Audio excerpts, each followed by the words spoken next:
Hi, I'm Bonnie Browning at the American Quilter Society, and today I'm going to show you a new revised way to put a sleeve on your quilt. You have your quilt all finished, and this is a quilt I put together, and it was quilted by the incomparable Lisa Sipes. She sent it back to me, and I've got the binding on it, and so now it's time to add the sleeve so that we can hang this in a show. So I'm just going to flip it over so that we can talk about the back side of the quilt. To make your sleeve, you're going to cut a sleeve piece the width of your quilt, and you're going to turn it in 1/4 of an inch twice on each end to make a seam. Once you do that, then we're going to take that sleeve piece and we're going to press it in half right down the center so that we make a nice sharp mark. The reason we do that is that the next step is we're going to fold both of those raw edges into that first crease we made that's down the center. So now your sleeve looks just like this. In the past, I took the sleeve and I had you put the right sides together to make the seam. Well, that's what we're going to do a little bit different, and it'll save you a little time. We're going to take the two raw edges, wrong sides together, and just sew us a seam right down there, 1/4 of an inch seam. All right, now through the magic television, we have one of those all done. And you can see I've sewn the seam, and we can still see those pressed edges that we put in there. You see the pressed edge there, and we have one right here. We're going to take one of those pressed edges, and we're going to measure 1/2 an inch from the top of our quilt, and that's the position that we're going to put our sleeve. Now you're just going to position it in just inside your binding. So once you've got that measured, and I would measure both ends.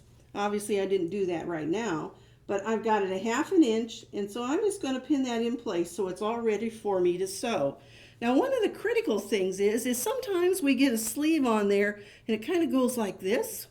That makes it so your quilt doesn't hang particularly straight. So when you get your sleeve, take and pin the opposite end in place, because now we have a better chance, I think, of having that in a completely straight line. Then if you need to add a few more pins as you go, pin those in place. And then we're just going to take our needle and thread and we will stitch. Now I just use a blind stitch. You can use a whip stitch, anything that you're comfortable with. You just need to make sure this sleeve is good and secure. So we've sewn that edge. Then we'll come back, and here's my other fold. So we're going to flatten that out. Now do you see that we have quite a bit of play in here? That's exactly what we want. So when they put those big round poles through here, the pole will be on the back side of your quilt, and your quilt's going to hang nice and straight. Also, don't forget to sew right here in our seam allowance on the end so they don't accidentally get the pole between your quilt and the sleeve. We want the pole to be entirely inside the sleeve. So you're going to stitch this edge, and once you have that all done, your quilt is all ready to enter in your next show. Now sometimes you have a quilt that's way too big, and a long strip of a sleeve seems kind of cumbersome not only to work with, but it also is easier to hang if you would split that.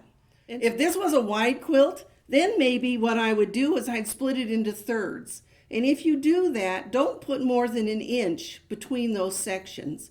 Because if you put a wide space in there, then your quilt's going to droop in that spot. And you don't want that. So if you split it, and it's perfectly okay to do that, then just put 1 inch between each of those sections. So now you have your quilt all finished. We hope we'll see your next quilt hanging in the AQS Quilt Show. And don't forget, you can always see AQS videos at Quilt TV on YouTube. And everything you need to know about quilting is at AmericanQuilter.com.